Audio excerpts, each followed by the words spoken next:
2002 жылдың жаз айларында қатты қорқып қалған 15 жастағы жасөспірім қыз оңтүстік Каролина штатының полиция бөлімшесіне қарай бағыт алады. Ол қыздың қолдары кісендеулі, ал аяқтарынан байланған жіптер салбырап тұрған болатын. Ол қызды көрген полицейлер қатты таңғалады. Келіңіз, бірге бұл оқиғаның мән-жайына барайық.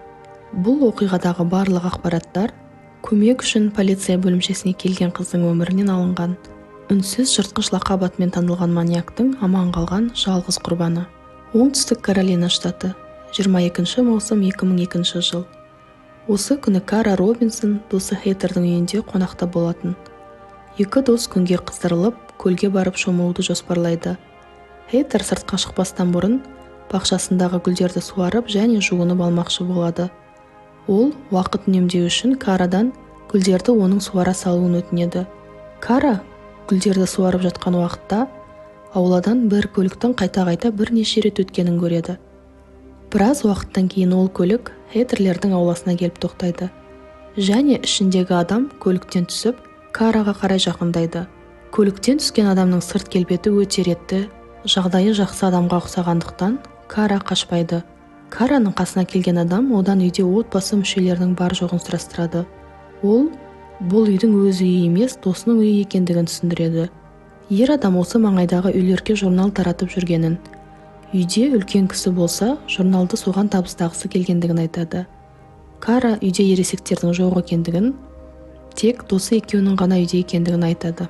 Сол кезде ер адам үйге ересектер келгенде журналдарды табыстарсың деп Караға журналдарды беру үшін жақындайды. Кара бір жамандықты сезеді.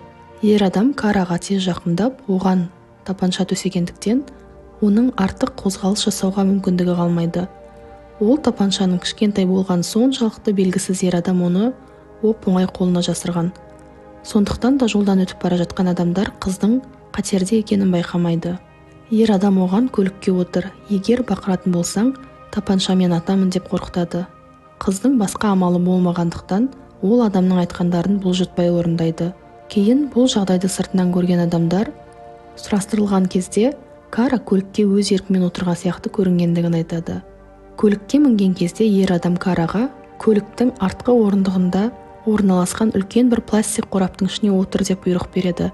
Және бақырып немесе біреуді көмекке шақыратын болса, тапаншамен атамын деп тағы қорқытады. Кара оның берген бүкіл бұйрықтарын орындайды. Көлік орнынан жылжып, басқа жаққа қарай бағыт алады. Үлкен бір пластик қораптың ішінде отырған Кара қатты қорқып не істерін білмейді. Бірақ дүрбелеңге салынбауға тырысады.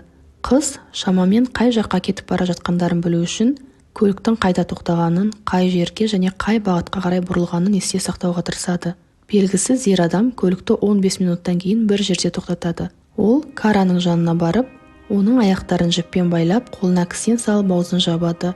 Кара олардың бір тұраққа келіп тоқтағанын байқайды. Ер адамнан ешқандай қобалжу белгілерін байқамайды. Ол өте байсалды болып көрінеді. Көлік тағы белгісіз бағытқа қарай жол тартады. Жол бойы Кара қалай қашып кете аламын деп жоспарлар құрады. Біраз уақыттан кейін көлік тоқтайды. Ер адам келіп есікті ашады. Кара сырттағы көліктер мен адамдардың дауыстарын естиді. Сол кезде ол қаладан әлі шыға қоймағандарын біліп, қашып кетуге әлі бір мүмкіндігінің бар екендігіне қуанады. Ер адам Кара отырған қара пластик жәшікті жерге түсіріп, асфальтпен сырғытып бір үйдің ішіне кіргізеді. Караның ойына неше түрлі қорқынышты ойлар келе бастайды. Бірақ ол күтпеген жағдайлар орын алады. Ер адам пластик қораптың бетін ашады және Караның аяғын байлаған жіптерден босатып, оның қораптан шығуына көмектеседі.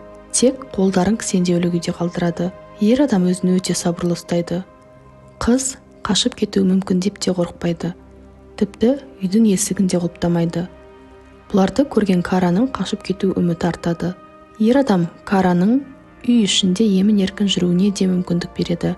Үйдің ішін аралап жүрген Кара белгісіз адам туралы көптеген ақпарат жинап, оны есте сақтауға тырысады. Ол дәрігердің жазып берген бір рецептін көреді және дәрігердің атын жаттап алады. Барлық күш-жігерін жинап, ер адамға сұрақтар қойып, онымен жақынырақ танысқысы келеді. Сөйлесу барысында белгісіз адамның бұрын әскерде жұмыс жасағанын біледі. Ер адам оны алып қашқанымен, Кара оның өте сыпайы адам екендігін байқайды. Ер адамда Караға бірнеше сұрақ қояды және жауаптарын бір дәптерге жазып отырады. Ол қыздан оның жеке өмірі туралы сұрақтар және осы күнге дейін қанша адаммен байланыста болғанын сұрайды. Осы сұрақтардан кейін Кара оның не мақсатта оны алып қашқандығын түсінеді және оны зорламастан бұрын қашып кетемін деген үміті болады. Бірақ сұрақтарына жауап алғаннан кейін ер адам оны екінші қабатта орналасқан бір бөлмеге апарып, оны ол жерде бірнеше сағат бойы зорлайды.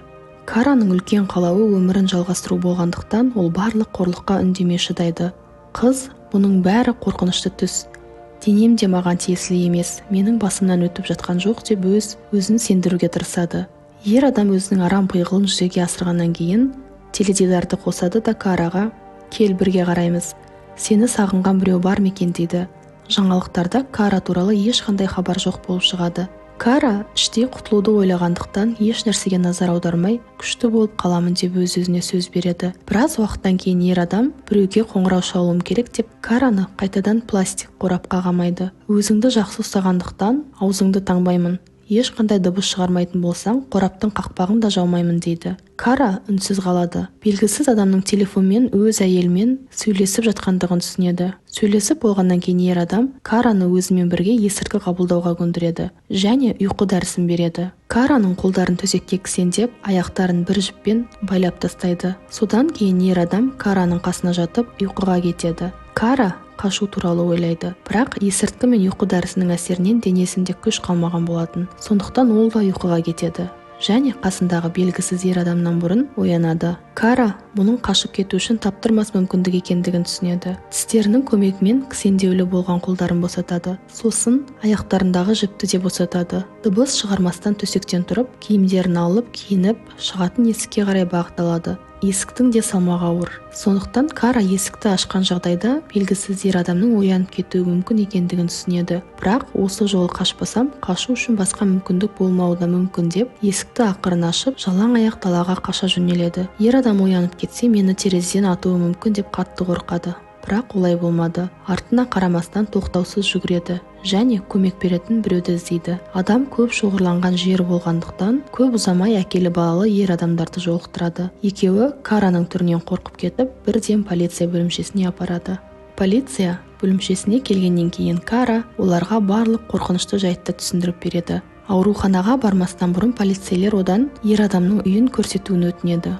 Бірақ ол полицейлерге дәл қайсы үйден қашқандығын көрсете алмайды. 18 сағат зорлық көргеннен кейін Кара тек үйдің ішінің қандай екендігін сипаттап бере алады. Тіпті ол үйде қызыл шашты бір әйел адамның өмір сүретіндігін де айтып береді. Өйткені сол үйдегі тарақтан қызыл шаштар көрген болатын. Кара қашқан кезде арқасына бұрылып қарамағандықтан үйдің сыртқы көрінісінің қандай екендігін айтып бере алмайды. Бірақ қылмыскердің көлігі мен үйінің ішін сипаттап береді. Полицейлер сол тұрғын ауданның басшысымен кездеседі. Тұрғын үй басшысы қайсы үйді айтып тұрғандарын түсінгендігін айтады. Ол Ричард Марк Иваництің үйі болатын. Полиция бірден сол үйге қарай бағытталады. Бірақ үйде ешкім болмай шығады. Ол Караның қашып кеткенін көргеннен кейін үйден шығып кеткен деген болжам жасайды. Қылмыскерді тезірек ұстау үшін полицейлер үйді тінтуге рұқсат қағаз алып, үйді тінтіп бастайды. Полицейлер ол үйден күткендерінен де көп дәлел жинайды. Ричардтың жатын бөлмесінен киімдердің астында жасырулы тұрған бір жәшікті табады. Ол жәшікті сындырып ашады. Ішінен Ричардтың тек қана адам ұрлаушы емес, сонымен қатар маньяк екендігін дәлелдейтін дәлелдер табады. Жәшіктің ішінен Ричардтың біраз уақыт бойы аңдып жүрген қыздары туралы мәліметтер жиналған папканы табады. Ол жерде қыздардың есімдері, жастары, отбасы, жеке өмірлері туралы ақпараттар жиналған. Келесі құрбандарының мектептен нешеде шығатындығын, үйде қай күндері сағат нешеде жалғыз қалатындықтарын, мектеп автобусына қашан мініп, қашан түсетіндіктері туралы мәліметтерді жазып отырған. Табылған папканың ішінен келешекте алып қашып, зорламақшы болған құрбандарының толық тізімін табады. Тіпті оларды қалай алып қашатындығын да жазған. Оның құрбандары тек оңтүстік Каролина штатынан ғана емес, сонымен қатар Вирджиния, Техас, Флорида және басқа да штаттардан болған. Ричардтың бұрынғы әйелі оның басқа штаттарды аралап, жаңа құрбандарды іздеп табуына көмектесіп отырған. Сонымен қатар табылған папканың ішінен полицейлер Вирджиния штатынан ұрланып, өлтірілген 3 қыз туралы жазылған газет беттерін табады. 1996 жылы 16 жасындағы София Сильва бір парктың жанынан, ал 1997 жылы Кристин және Кэти Лиск есімді 2 апалы-сіңілі қыздар үйлерінің маңайынан жоғалып кеткен болатын. Софияның өлі денесін бір айдан кейін Кинг-Джордж округіндегі өзен жағасынан, ал апалы-сіңілі 2 қыздың денелері 5 күннен кейін Ганновер округіндегі өзен жағасынан табылады. Ричардтың үйінен табылған дәлелдер оның кінәлі екендігін көрсетеді. Оның үйінен табылған ДНК өрнектері өлтірілген 3 қыздың денесінен алынған ДНК өрнектерімен салыстырылады. Полиция бұндай маньяктың басқа штатқа қашып кету мүмкіндігі бар екендігін ойлап, ФБР-ден көмек сұрайды. Алайда 3 күн бойы Ричардтың қайда екендігін анықтайтын бірде-бір дәлел таппайды. 3 күннен кейін полиция учаскесіне Ричардтың әпкесі қоңырау шалады. Оның айтуы бойынша Ричард оған хабарласып, өзінің Флорида штатында екендігін айтқан және бүкіл қылмысын мойындаған. Сонымен қатар әпкесін ресторанға шақырып, онымен сөйлеспекші болады. Ресторанға әпкесінің орнына полицейлер келіп, Ричардты сырттай бақылайды. Полицияның өзін аңдып отырғанын түсінгеннен кейін бірден көлікке мініп қашады. Полиция Ричардты қуып бастайды. Бір кезде Ричардтың көлігі жана бастайды. Ол көлігін бірден тоқтатады. Полиция оған берілуін сұрайды. Бірақ Ричард олай істемейді. Қалтасынан тапаншаны алып, аузына кіргізіп, өз-өзін атып жібереді. Ол сол жерде көз жұмады. Кейін детективтер тергеу барысында Ричард өз қылмыстарын іске асыру үшін өзінің отбасын Диснейлендке демалысқа жібергендігін анықтайды. Анасы және әйелі шындықты білген кезде қатты қорқып қалған болатын. Өйткені ол өзінің шын бейнесін жақсы жасырған. Әйелінің айтуы бойынша ол әрқашан сыпайы, сабырлы, жақсы жар болған. Мінезі аса қатыгез маньяктың мінезіне мүлдем ұқсамайтын дейді. Маньякпен 18 сағат уақыт өткізген Кара бәрін жеңіп, өмірін жаңадан бастайды. Лицейдегі оқуын бітіреді және полиция қызметкері болу үшін оқуға түседі. Кара қазір тұрмыс құрған, 2 баланың анасы. Жақында TikTok-тан өз каналын ашты. Ол жерде басыңызға қауіп төнген кезде қалай құтылу керектігін, не істеу керектігін түсіндіреді. Басынан өткен жағдайды ешкімнен жасырмай, бүкіл дүние жүзіне айтады. Себебі басынан өткен жағдайлардың талай қыздарды құтқарып қалатындығына сенімді. Достар, егер сіздерге осындай жанрдағы видеолар ұнайтын болса, менің каналыма жазылып, лайктарыңызды басып, өз ойларыңызбен және ұсыныстарыңызбен бөлісе отырыңыздар. Бұл мен үшін үлкен мотивация.